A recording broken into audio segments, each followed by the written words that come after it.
Senhores, boa tarde. Mais uma vez, muito bem-vindos ao CBRC. Meu nome é Flávio Freitas, eu sou diretor de Desenvolvimento e Tecnologia da BCR. Estamos iniciando o nosso lounge. Eu gostaria de convidar aqui a nossa mesa redonda. Ela vai tratar de planejamento de rodovias e expansão da malha viária, desafios e perspectivas. Gostaríamos de convidar primeiro o Dr. Josias Sampaio Cavalcante Júnior, diretor da EPL, Empresa de Planejamento e Logística do Governo Federal, para vir aqui ao nosso palco.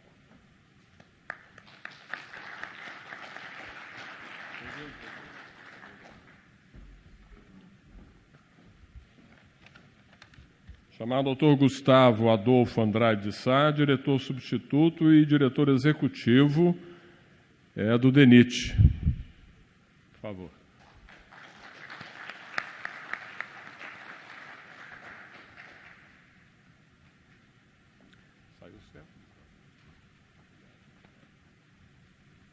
Convidar também André de Oliveira Nunes, que é coordenador geral de Planejamento e Programação de Investimentos do DENIT. DENIT nos honrando aqui com duas presenças.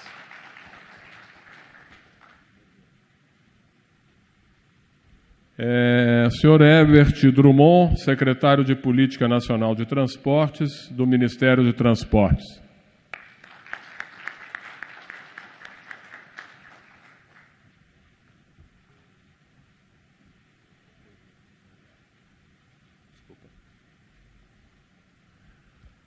Bom, nessa linha de inovações do Congresso e para garantir um debate mais enriquecedor, a BCR contratou profissionais de reconhecida competência em suas áreas de atuação para prepararem uma apresentação inicial sobre os temas que vão ocorrer em seguida. E nesse planejamento de rodovias e expansão da malha viária, desafios e perspectivas, o consultor Marcelo Perrupato e Silva, que convidamos para vir aqui também fazer a sua apresentação.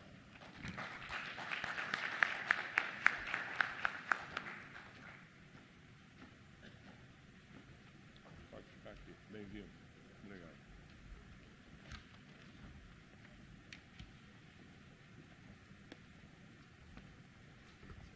Oi. Tá bom. Bom, boa tarde a todos e a todas. Cumprimentar aqui os meus diletos amigos companheiros, Josias, da EPL, o André Nunes, o Herbert e Gustavo. Bom, agradecer também o convite que me foi feito aqui pela BCR, para preparar um documento provocador, no bom sentido, de algumas questões que eu acho que hoje, mais do que nunca, estão muito presentes aí na nossa área de infraestrutura, particularmente de transportes. Esse documento foi preparado, foi disponibilizado para os debatedores, para que eles não fossem pegos de surpresa aqui, e até com a intenção de que eles já pudessem trazer algumas ideias de como superar essas coisas que a gente está tentando trazer. Na primeira lâmina da nossa apresentação, a gente lançou aqui um tema, eu mesmo aqui passo isso, né? Eu, quando digo recuperar nossa infraestrutura de transportes, o que pretendemos fazer, o termo não foi muito adequado, porque eu não estou pensando em recuperar o que já está feito. É no sentido de manter o que temos em boas condições e expandir, né, nessa inegável vocação que o Brasil tem de ser um grande mercado em expansão, e visto pelo resto do mundo como um local de grandes oportunidades de investimento. tiramos algumas conclusões disso. E eu acho que, como eu profissionalmente, e acho que até visceralmente, mantenho uma visão de planejamento de médio e longo prazo sempre, eu tentei aplicar isso na minha vida pessoal, inclusive, e entendo que nos dias atuais em que a gente tem um pequeno hiato, que eu espero que seja o mais breve, mas nós vamos ter que nos preparar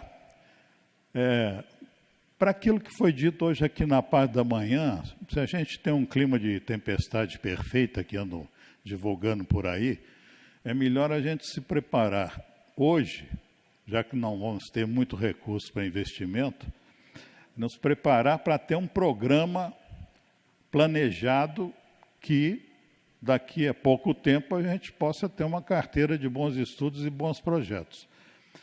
Nós tentamos levar essa previsão de planejamento estratégico para o Ministério, quando organizamos o Plano Nacional de Logística.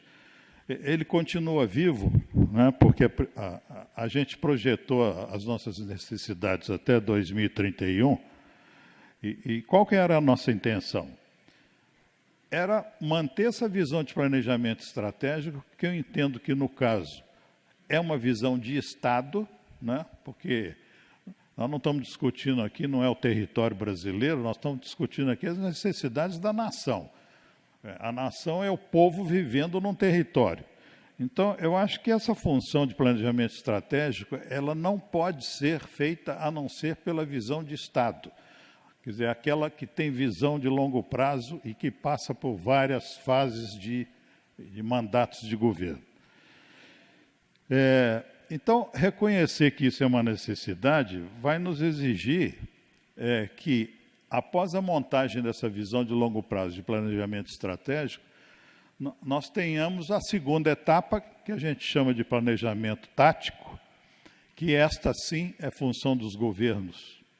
E, posteriormente, o tático, na minha opinião, ele entra exatamente na época em que você organiza um plano de investimentos, envia para o Congresso Nacional, através da lei do PPA, e isso acaba virando uma lei que não é uma previsão orçamentária mandatória, é algo que você tem que administrar, mas pelo menos é o segundo estágio do planejamento, né, que eu chamo do tático. É aquilo que você, de 4 em 4 anos, tem aprovado no Congresso, através de lei, e que orienta os governos, né? E por isso é que o PPA normalmente é feito com uma defasagem de 1 ano, porque o mandatário que entra no seu período de governo, ele já tem o primeiro ano de administração dele, já foi aprovado como o último ano do PPA anterior. Então, isso é um processo orçamentário existente no Brasil, funciona muito bem, mas ele tem que ser permanente, né? E o caráter de se dar permanentemente um estágio de planejamento é você ter a exata noção de que, para que ele seja perene, ele tem que ser revisto, né? Porque a gente não vive num mundo perfeito. A gente está sujeito a algumas nuances. Então, quem planeja, eu sempre digo isso, planeja para errar menos e jamais para acertar tudo, porque isso não é da vocação humana ter esse tipo de segurança.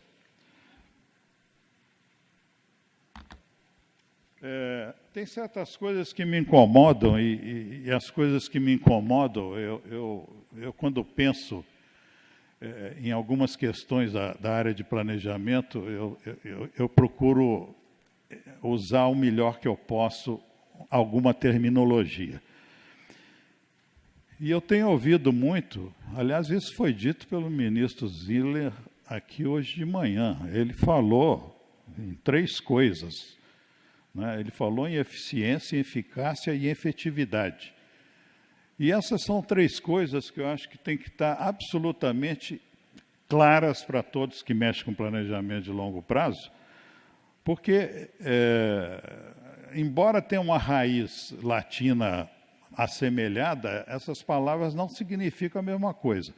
E eu procurei trazer aqui para vocês exatamente né, para eu não entrar no autodidatismo e definições próprias, eu fui atrás do dicionário para saber o que era eficiência, o que era eficácia e o que era efetividade.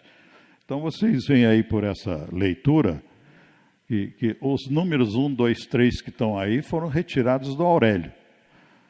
Eu apenas tentei interpretar um pouco mais o que é eficiência, e eu escolhi aqui duas coisas. É a virtude ou capacidade de produzir um efeito ou resultado, ou a expectativa dessa capacidade, né, de produzir um efeito desejado.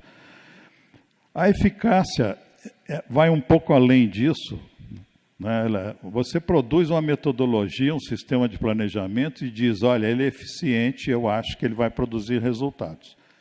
Mas depois, ao aplicá-lo, você vai ver se ele realmente tem eficácia. A eficácia já é definido como a capacidade de produzir o efeito ou o resultado desejado. Então, isso foi feito num dos estágios do Plano Nacional de Logística, onde a gente fez um trabalho de medição da eficácia do planejamento de longo prazo. E a primeira ideia que nos veio foi a seguinte, aquilo que a gente planejou, por acaso virou projeto, por acaso virou uma obra, né, para ver se você estava pensando em coisas plausíveis ou não. E a gente chegou com um resultado muito interessante, porque mais de 90% dos projetos do primeiro estágio do PNLT foram para o PAC 1 e a outra parte foram para o PAC 2. Eu me lembro quando a presidente Dilma era ministra da Casa Civil e ela lançou o PAC 1, a primeira lâmina que apareceu lá foi, na cabeça da lâmina estava escrito aqui, esse programa de obras está alicerçado em 2 processos de planejamento, o Plano Nacional de Energia e o Plano Nacional de Logística e Transportes. E ele funcionou razoavelmente bem.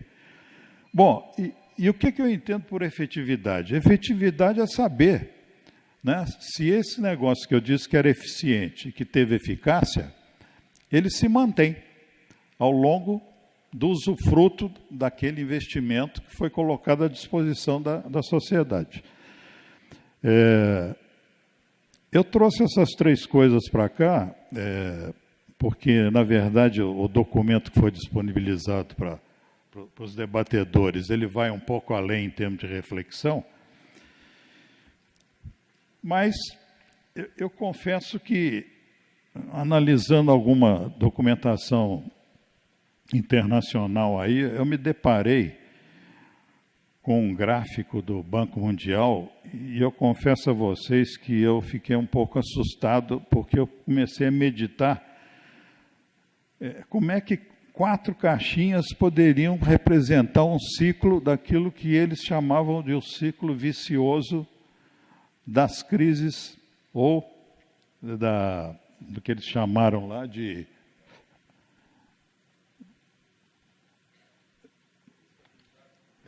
instabilidade política regulatória. E examinando um pouco esse gráfico, que a gente apenas colocou a tradução aí nas caixas, porque ele está aí nesse site disponível, a gente chegou à conclusão que nesse círculo aí, se nós não rompermos um deles, o primeiro estágio, a gente está indo para um resultado que vai acabar se agravando, né? Porque aí ele coloca que a instabilidade política e regulatória começa a impedir que investimentos sejam feitos, esses investimentos não produzem resultados satisfatórios para a sociedade, isso acaba se refletindo no problema social e de alguma forma na pobreza, e isso se reflete novamente na instabilidade política e regulatória. Então, aparentemente, essa coisa ficou muito presente hoje, porque, como já foi dito aqui, não cabe à minha especialidade discutir esse tema, mas o próprio ministro Zindler disse hoje aqui que, pela primeira vez, nós estamos assistindo uma crise dupla, uma crise política com uma crise econômica.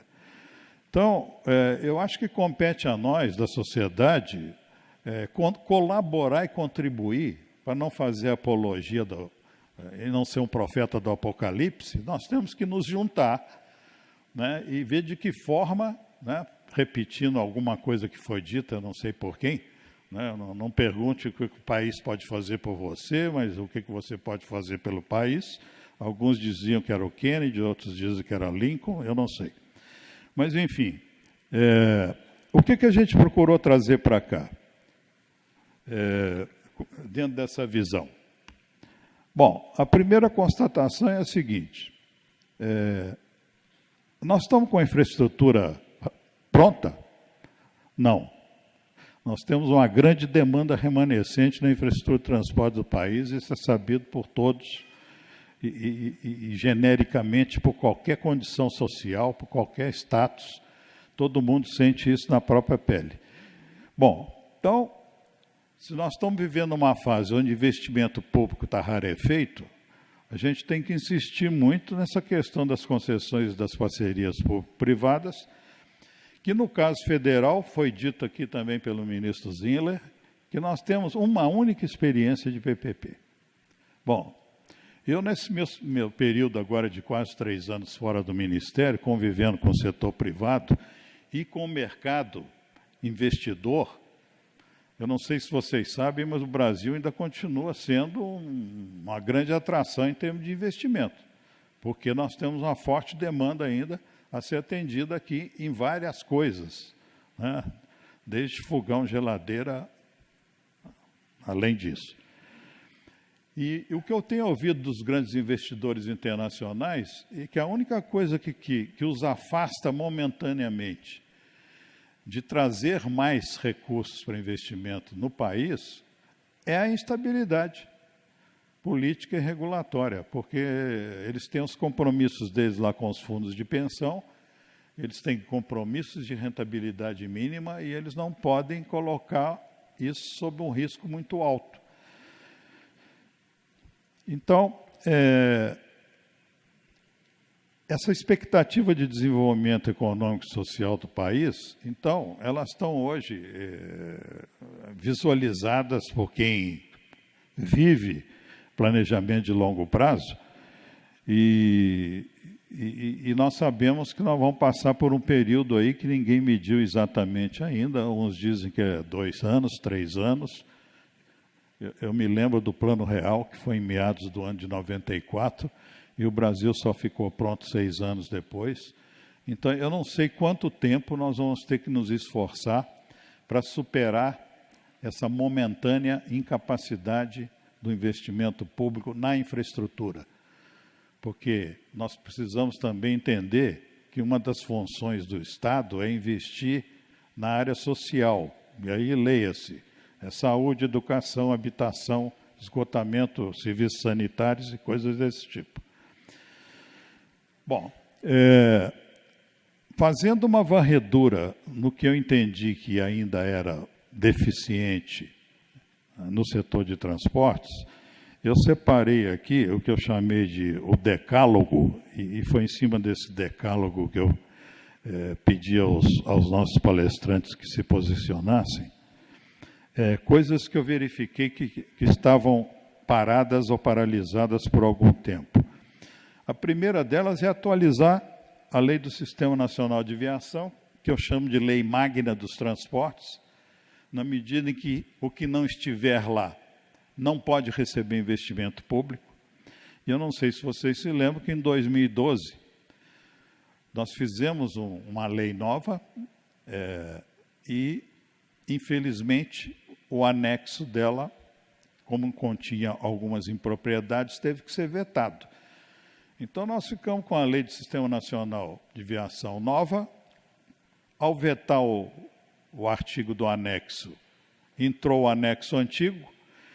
Então, eu acho que isso, de alguma forma, pode ser interpretado como um Frankenstein. É uma lei nova que falava, inclusive, de uma rede de integração, Inter, e que não está no anexo. Então, na Secretaria de Política, nós organizamos um trabalho que durou mais ou menos uns 6 meses, envolveu todas as áreas de transporte, todas as agências, todos os órgãos executivos, e preparamos a revisão desse anexo. Esse anexo foi aprovado numa das últimas reuniões do CONIT, com a presença dos ministros ou de seus substitutos legais, e isso deveria ter sido encaminhado pela Casa Civil através de um projeto de lei que também foi redigido, está nesse documento que entreguei aos debatedores, e até onde me consta, isso não foi para o Congresso até hoje, isso tem mais ou menos tem mais de 2 anos isso. Então, eu acho que essa é uma tarefa absolutamente prioritária, ainda que eu admita que, de alguma forma, esse anexo que nós revisamos vai ter que ser novamente revisado, porque muita coisa pode ter acontecido aí nesses 2 últimos anos, e talvez ele não se ajuste ainda, mas pelo menos ele monta o arcabouço da Lei do Sistema Nacional de Aviação dentro de uma visão mais correspondente com a realidade. Porque havia alguns portos novos sendo empreendidos no Brasil que não estavam previstos na Lei do Sistema Nacional de Aviação. Bom, eu coloquei aqui para restabelecer também o CONIT. Todo mundo sabe da importância disso. A gente teve, na época, uma tentativa de trazer o setor privado para lá através de uma linha de conselho consultivo. Posteriormente, foi decidido que não, que o setor privado iria para lá através das suas representações a nível de confederação, mas que eles também teriam direito a voto. Eu não sei como é que ficou isso, mas eu acho que também não andou. Então, estou colocando aqui como tarefa. Dar a manutenção desse processo de planejamento de longo prazo em caráter permanente, e aí isso hoje caberia à EPL fazer, porque na administração pública direta a gente tem muita dificuldade para conduzir trabalhos dessa natureza. Outra coisa também é que a gente teria que instituir e modernizar esses procedimentos de revisão bianual da evolução dos investimentos. Isso eu acho que é uma tarefa que devia estar supervisionada pelo Ministério ou pelos ministérios, porque nós temos a área aeroportuária e a área portuária marítima com outras secretarias. Mas isso tem que ser acompanhado, porque isso dá um pouco mais de condição de previsibilidade do que é que o PPA aprovou, né? Porque o PPA está sujeito a alguns atrasos. Uma das virtudes do PAC foi que, pela primeira vez, na minha visão de administrador público de longa data, foi a primeira vez que eu vi a possibilidade de você retirar investimento de um projeto que estava com algum problema de andamento, por qualquer tipo de dificuldade, e repassar esse investimento para outro, que estava andando mais celeremente e necessitando de reforço orçamentário. Isso foi uma coisa criada pelo PAC que não existia na administração pública. Antigamente, os investimentos eram carimbados, cada projeto tinha o seu, e se um não andasse, ele ficava lá congelado. Então, essa foi a quarta demanda que eu coloquei para os debatedores, e a última, e finalmente, manter atualizadas essas necessidades de expansão e modernização de rede, porque, eu não sei, até acho que o ministro Ziller ficou assim um pouco preocupado, porque ele achou que a rede federal era muito maior do que realmente é, e quando a gente olha para países com a dimensão territorial que o Brasil tem, igual à do Brasil, às vezes até um pouco menor, a gente vê que a gente está hoje até carente até mesmo de rodovia. Quer dizer, há um enorme esforço a atender na infraestrutura de transportes desse país, que mesmo que ele seja chamado de rodoviarista, isso é um mito, isso não existe, que nem rodoviarista somos. Mas aí a gente tinha que instituir isso, que a EPL assumiu, na visão de montar um Plano Nacional de Logística Integrada, é de fazer uma visão global do sistema de transportes na sua integração operacional. né? E isso implica a integração dos aeroportos com a rede terrestre, com sistemas de administração de armazéns, reguladores, nos centros de integração logística, porque cada mudança de um modal para o outro exige um tombo, uma mudança de equipamento de transportes. Isso tem que ser feito através de centros de integração com agilidade suficiente para que isso não signifique um bloqueio no ritmo da movimentação das mercadorias e nem dos passageiros. Atualizar a política de concessão. Por que eu estou colocando isso aqui? Embora a gente tenha ouvido aqui hoje que nós já estamos com 20 anos de concessão rodoviária, e isso é mais ou menos um modelo que de alguma forma já se consolidou. Não se consolidou, não. Ele tem que ser aperfeiçoado, e essa visão tem que ser permanente, né? Cada concessão dessa, que foi assumida pelo setor privado, ela está permanentemente se revisando em função da melhoria da tecnologia de operação rodoviária. Então, isso tudo pode resultar em redução de custos e aumento de produtividade, mas a verdade é que nada está tão estável ao ponto de você dizer, esse é o plano de trabalho e ele vai durar 30 anos ou 25. Não vai, né? Isso aí tem que ser permanentemente revisado. Então, as agências reguladoras vão ter que estar preparadas para ter um diálogo permanente com os operadores, porque volta e meia vai haver necessidade de uma revisão respeitado aquilo que a Constituição nos garante, que é o não rompimento do equilíbrio econômico-financeiro. Isso também foi muito bem reforçado aqui pelo ministro Zindler. PPP não fizemos nenhuma, né? Fizemos uma agora no Data Centro aqui, mas o mercado está aberto. O mercado está aberto.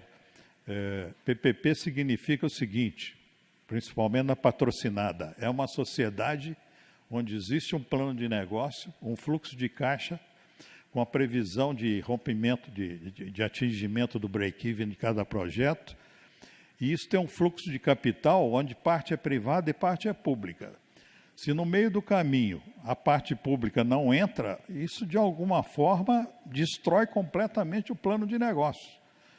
Então, quando a gente falava, o governo tem que ter um fundo garantidor aí para eventualmente passar por cima desses pequenos tropeços aí no orçamento, era exatamente para garantir que no caso dessas PPPs, esse recurso não faltaria, ele tinha que vir dentro da montagem do plano de negócios, dentro do fluxo de caixa, sem nenhum deslize. E o que eu tenho ouvido dos investidores internacionais é que eles ficam colocando a PPP com um certo grau de suspeição, na medida em que eles dizem, mas e se o governo não entrar com a parte dele? Né? Como é que o privado fica? A gente tem alguns casos aqui, que eu não vou gastar tempo para descobrir, mas nós estamos tendo alguns probleminhas aí, né, no setor aeroportuário, onde a parte que a Infraero tinha que entrar está sofrendo atrasos e isso está obrigando o setor privado a assumir uma cota maior de capital no modelo aprovado inicialmente. Bom, então, a questão de fortalecer órgãos e instituições afetas à regulação através da profissionalização dos seus quadros é uma coisa que, de alguma forma, começou a acontecer mais recentemente, e aí eu citaria o caso específico da NTT, onde os últimos diretores que foram colocados lá têm origem profissional, alguns deles são do próprio quadro da casa, e isso, para mim, significou uma mudança estratégica fundamental, porque a gente tem que ter um pouco de estabilidade na burocracia, naquilo que a burocracia é necessária. Agora, como as agências reguladoras normalmente estão dialogando com o setor privado, essas pessoas têm que estar permanentemente também, né, em diálogo para absorver as dificuldades que tem um dia a dia de uma operação de um plano de negócios. E nem tudo é perfeito. Bom, e a última coisa que eu coloquei aqui, que nós temos que manter atualizadas essas regulamentações nesses processos de concessão em PPP. Até porque o que eu coloco aqui é que a gente tem a velocidade da comunicação, dos novos processos de tecnologia, estão vindo num tal grau, né, que ele alcança rapidamente qualquer processo de concessão em andamento. E isso tem que ser visto por eles também. Bom, e finalmente eu coloquei esse quadro aí de novo, porque eu gostaria que vocês pensassem muito a respeito disso, porque esse ciclo aí, esse círculo vicioso, tem que ser rompido, e eu não quero atribuir isso ao poder público apenas, não. Eu acho que isso é uma questão que a sociedade brasileira vai ter que abraçar, agora e rapidamente, né? Porque nós somos partícipes nisso. Isso é uma visão da nação brasileira. Não cabem aqui críticas específicas a A ou B. Cada um de nós vai ter que cumprir a sua parte nisso. E o arrocho fiscal vem por aí mesmo, e nós vamos ter que estar preparados para isso. Foi assim no Plano Real, não vai ser diferente agora. Então, eu termino aqui essa minha provocação e peço desculpas aqui, porque me adiantei um pouco no horário, mas gostaria de ouvir os meus caros e queridos companheiros de função no setor de transportes. Muito obrigado.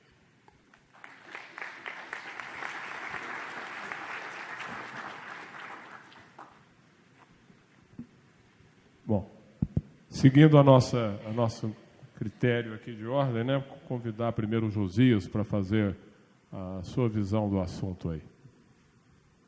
Tá, inicialmente eu queria agradecer à ABCR, na pessoa do Dr. Ricardo Pinheiro, pelo convite e a honra de estar aqui representando a nossa empresa e participando deste tema muito importante e muito afeto também a participação da EPL. A EPL é uma empresa nova, ela fez 3 anos agora, no dia 15 de agosto, e já vem com um passivo muito grande, a falta do planejamento, né? A gente tem que dar respostas rápidas, né? Temos também uma missão de continuar o PNLT, um trabalho que deu base ao PIO e que embasou as obras e as concessões que estão feitas aí, né? Temos que focar também na eficiência e na efetividade. Boa parte dos investimentos públicos hoje estão sendo feitos pelas concessionárias e estão fazendo muito bem, né? E precisam ser encorajados e facilitados, né?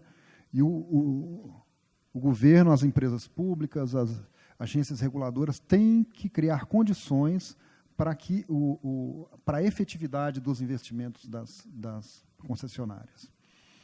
Dos pontos aqui elencados brilhantemente aqui pelo Dr. Marcelo Perropato, o item 3, que vamos dizer, é na veia a EPL, né, perenizar o planejamento.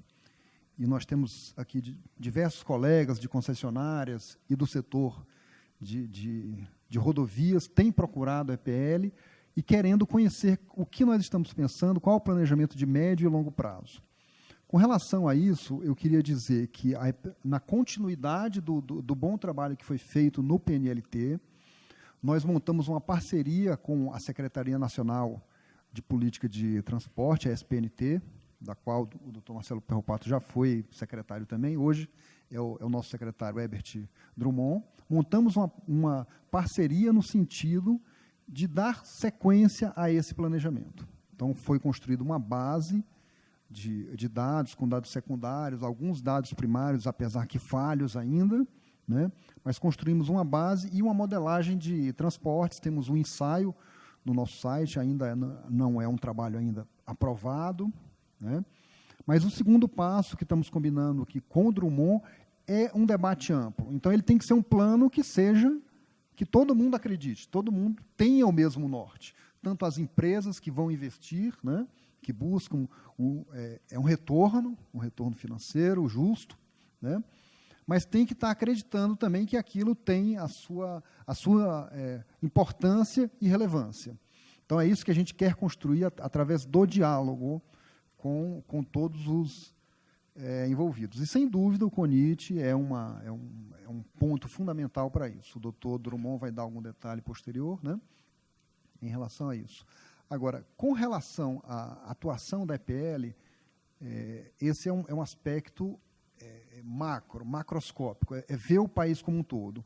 Um segundo aspecto é um aspecto microscópico, é escolhido aquele investimento, a EPL entra como um facilitador, seja na análise daqueles projetos oriundos da PMI, o que temos já prestado um serviço ao governo nessas 4 PMIs que estão em curso, né? E temos mais um desafio que foi lançado, mais 11 trechos a serem estudados no começo do ano que vem. É uma missão muito árdua, né? Mas estamos nos capacitando para isso. Contratando metodologias, aprendendo com consultores de alto gabarito, né?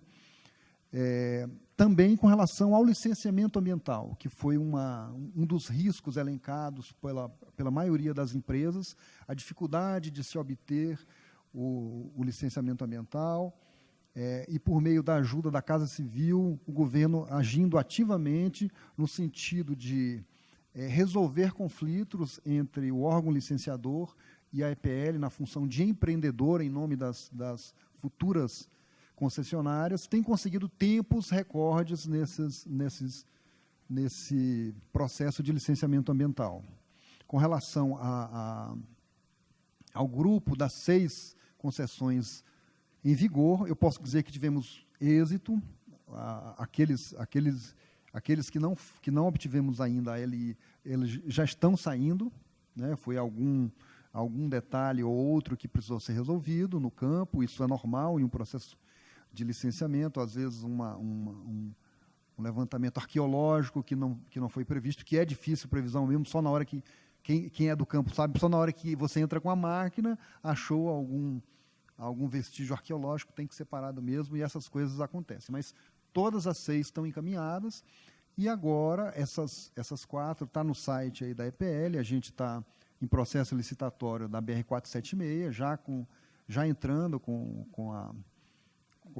licenciamento ambiental, as outras 3 também, 364, 365, 364 e 163, entrando também com processo de licenciamento ambiental, e já preparando o licenciamento ambiental de mais 11 trechos. Então, a gente, como empresa de planejamento, tem que pensar lá na frente, né, para o licenciamento chegar a tempo, no momento exato que o concessionário vai precisar quando for entrar com as obras. Temos também ajudado, isso sob demanda, porque não é função originária da EPL, sob demanda do Ministério dos Transportes ou da NTT, estudos de regulação. Para isso, a gente conta com um convênio com o PNUD e também com a INECO, que seria uma empresa similar da EPL na Espanha, e temos feito alguns estudos regulatórios já encaminhados à NTT, segurança viária, né, ferrovias e etc.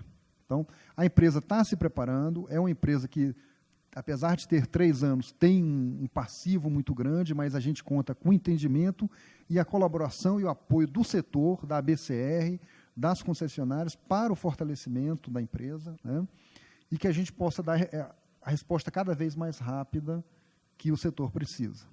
Muito obrigado.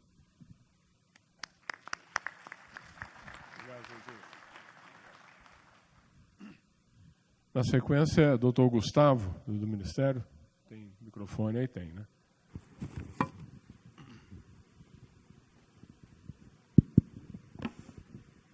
Pois não. Boa noite, né? Desculpa, boa tarde. O DENIT também tem procurado, hoje, que nós temos uma situação de pouco recurso, manter as nossas malhas rodoviárias com a nossa manutenção, na qual nós já programamos isso para todo ano. Todo mundo sabe hoje que o DENIT é um órgão altamente importante na parte tanto rodoviária como aquaviária e ferroviária, e nós estamos, junto com todos os setores, principalmente, desculpe que esse clima de Brasília, ele me prejudica um pouco. Então, nós estamos tentando manter a nossa malha rodoviária no que podemos, no mínimo possível, que é manter a rodovia dando pleno retorno ao tráfego e também dando ao usuário um certo conforto. Estamos aí tentando, com pouco recurso que hoje nos oriunda, né, e tentando trazer uma parceria para dentro do DENIT, no qual essa parceria poderia ser na parte de manutenção. E, com isso, no momento que nós temos pouco recurso, é a hora da gente planejar. Planejar, que eu digo, é colocar os nossos projetos mais profundamente, e o estudo mais profundo, para que nós tenhamos uma quantidade de obras para o próximo momento, que seria, como foi feito o nosso relator aqui falou, que nós não sabemos se para o próximo ano ou no ano seguinte nós teremos o recurso para a gente aplicar realmente nos futuros projetos.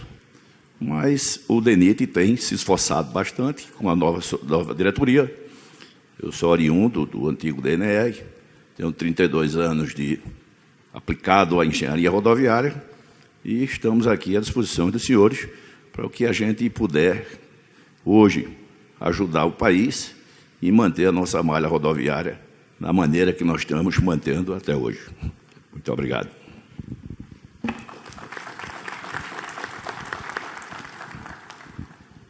Por favor, Herbert Drummond, do Ministério dos Transportes. Alô? Ok. Eu acho que sobrou para mim, porque o Josias e o Gustavo, eu pensei que eles iam explorar mais um pouquinho, né? Mas não tem problema.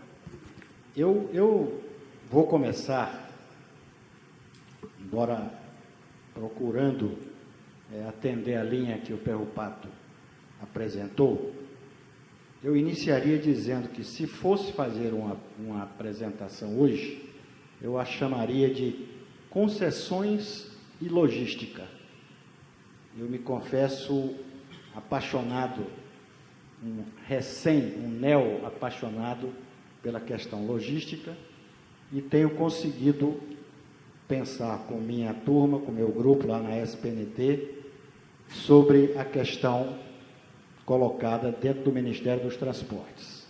Tudo que o Perro Pato falou, e pelo conhecimento que ele tem, pela credibilidade que ele tem, ela está dentro de uma realidade que nós todos estamos vivendo, de uma maneira ou de outra. Basta dizer que o custo do transporte, ele, dentro da logística, ele vale 15,4% do custo logístico.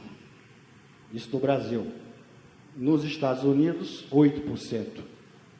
Esse é um dado do Banco Mundial, que me foi trazido aqui na minha cola pela equipe lá da SPNT. Ora, a relação do custo Brasil, quando você envolve todo o processo da logística, certamente ele se dirige para transporte, e se dirigindo para transporte, obviamente, para a questão das concessões. Eu ousaria dizer que as empresas concessionárias, vou falar de rodovias, elas devem se exigir mais no seu envolvimento com os negócios da logística. A questão das concessões de transporte, ela tem sido muito profundamente confundidas com obras rodoviárias, da mesma maneira que dentro do Ministério nós também vivemos essa síndrome. Obras rodoviárias do modal, principalmente o modal rodoviário. Muito bem, isso, em princípio, estaria correto sob o ponto de vista empresarial. mas do esforço que o governo federal está fazendo, e já começou a fazer há algum tempo, de operar na direção do atendimento logístico, as concessionárias, a mim me parece, e coloco sempre isso para qualquer tipo de debate, eu não tenho percebido essa aderência. E gostaria muito de debater em algum momento se essa aderência ela faz parte do negócio, do planejamento das empresas concessionárias. Eu defendo que sim.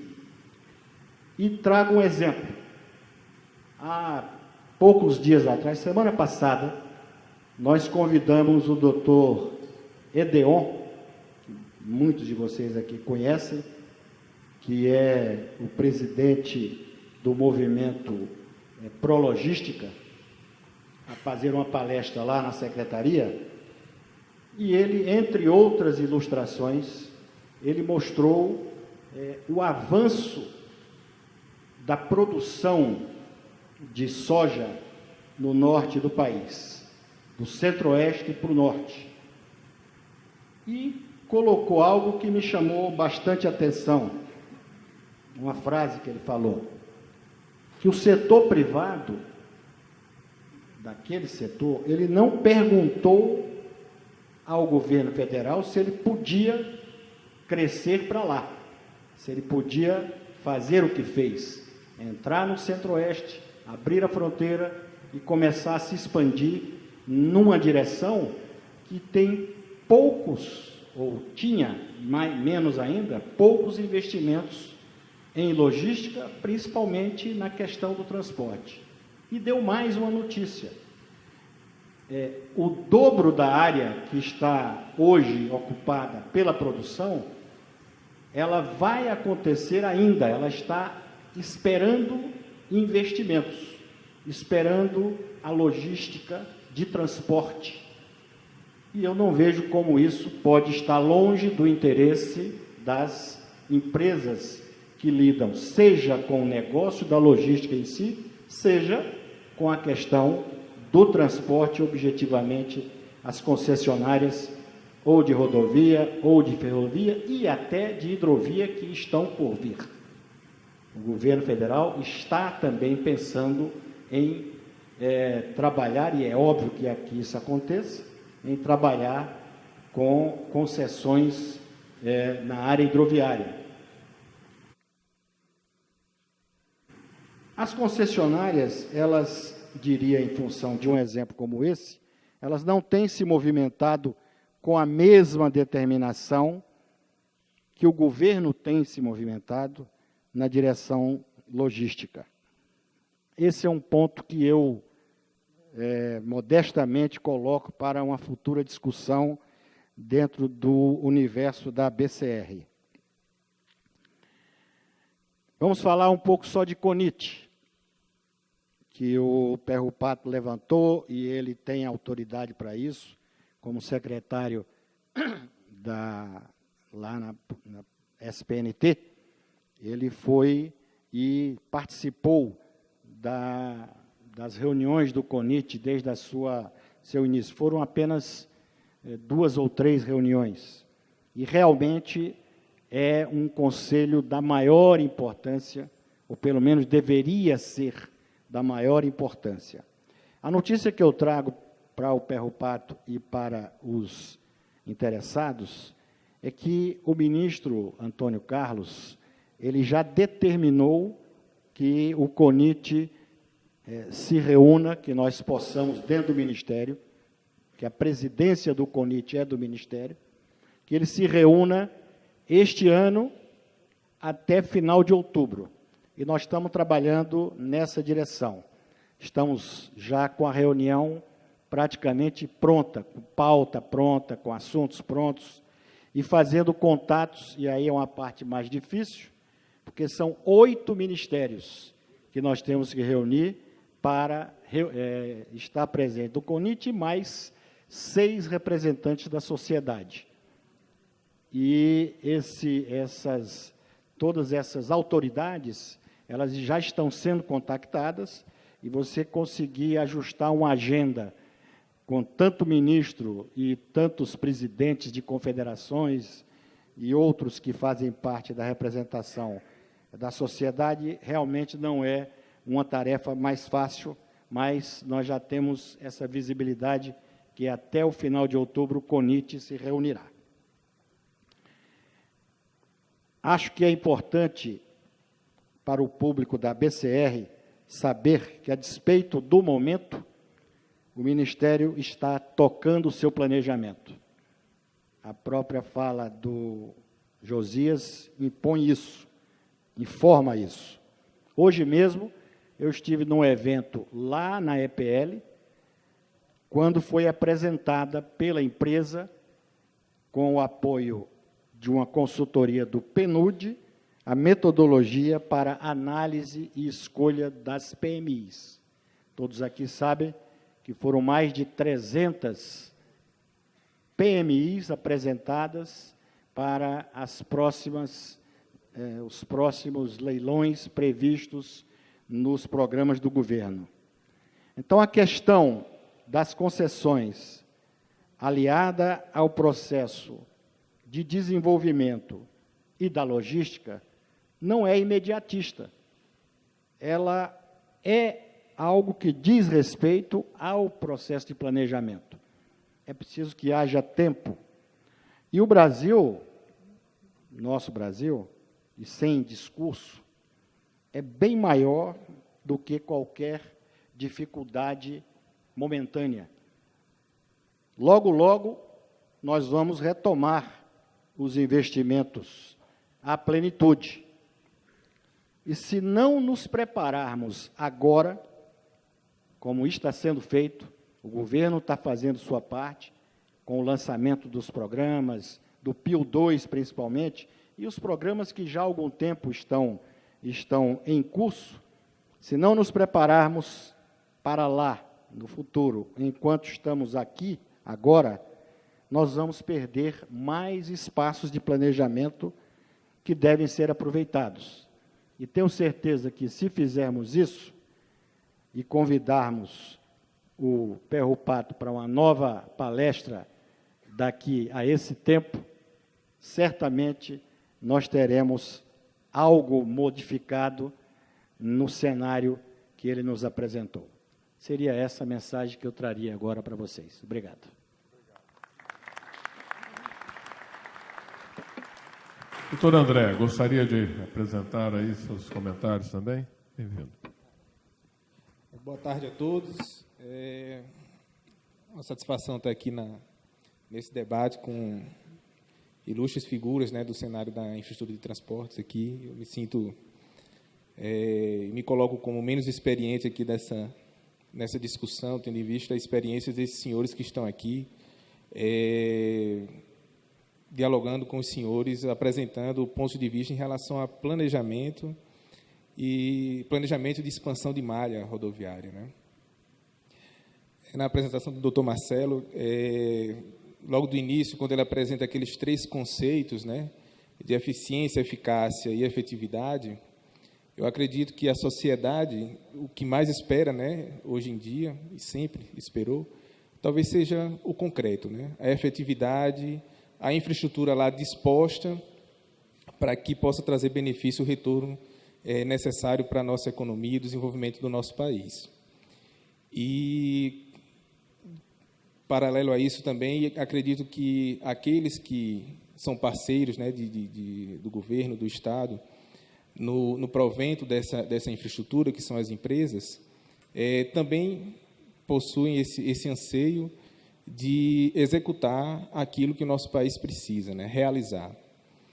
E, diante desse contexto, eu acredito que precisamos, sim, hoje, talvez nesse momento diferente, né, que passamos esse ano, e talvez o próximo momento diferente daqueles que vínhamos tendo de velocidade e de condições de investimento, repensar modelos e fórmulas, né, desde forma de contratação, normas, como a própria apresentação do Dr. Marcelo aponta, né, normas de projetos e estudos, é o momento de aproveitarmos para que possamos ter, assim que possível, né, um retorno maior na velocidade da execução desses investimentos, a gente ter tudo ajustado para que a resposta para a sociedade seja a mais eficiente possível, né, e efetiva.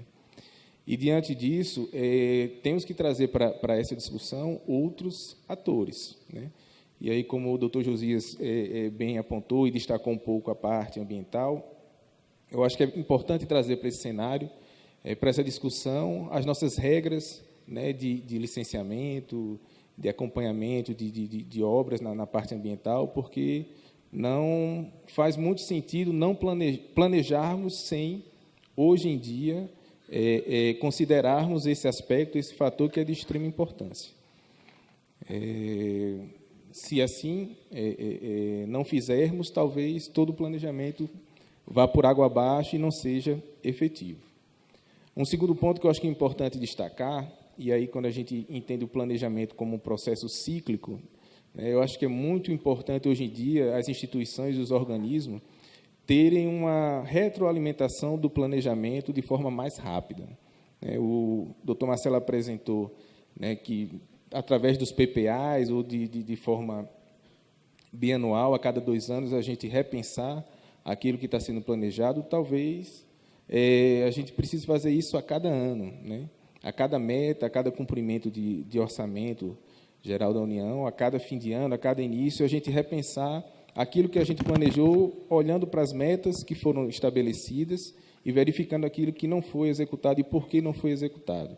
Essa retroalimentação do planejamento é de suma importância para que possamos aperfeiçoar os procedimentos que acabei de citar como um dos exemplos da parte ambiental. A execução, o controle, todos esses aspectos são de suma importância serem reanalisados, né, reestudados e reimplantados.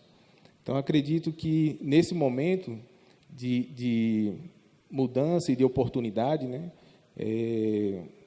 os mais experientes dizem que os momentos de crise, os momentos de dificuldade, são aqueles em que a gente tem a oportunidade de se reinventar, né, e nós, brasileiros, temos esse reconhecimento mundial da criatividade, né, não só na parte esportiva, no futebol, né, que também não andamos tanto assim, mas tenho certeza que no setor de infraestrutura e principalmente no setor rodoviário, nós temos essa capacidade. No DENIT é fácil enxergar isso, né, tanto internamente como com o corpo técnico que lá existe, e posso dizer também com os parceiros que executam as nossas obras. As oportunidades que tive de 2 a 3 anos para cá, acompanhando a execução de obras, vejo que esses parceiros também possuem essa capacidade de criatividade e o desejo de inovar. Então, o que eu gostaria de colocar é que é a oportunidade desse momento de a gente reinventar o nosso planejamento e a nossa execução. Obrigado.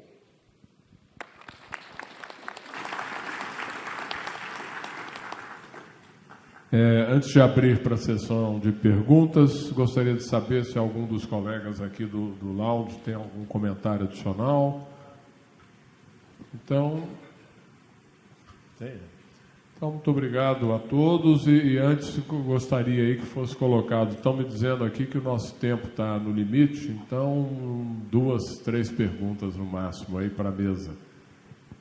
As meninas podem correr aí os microfones, por favor. Por favor, a pessoa se identificar e identificar também o destinatário aí da pergunta, se for o caso. Obrigado.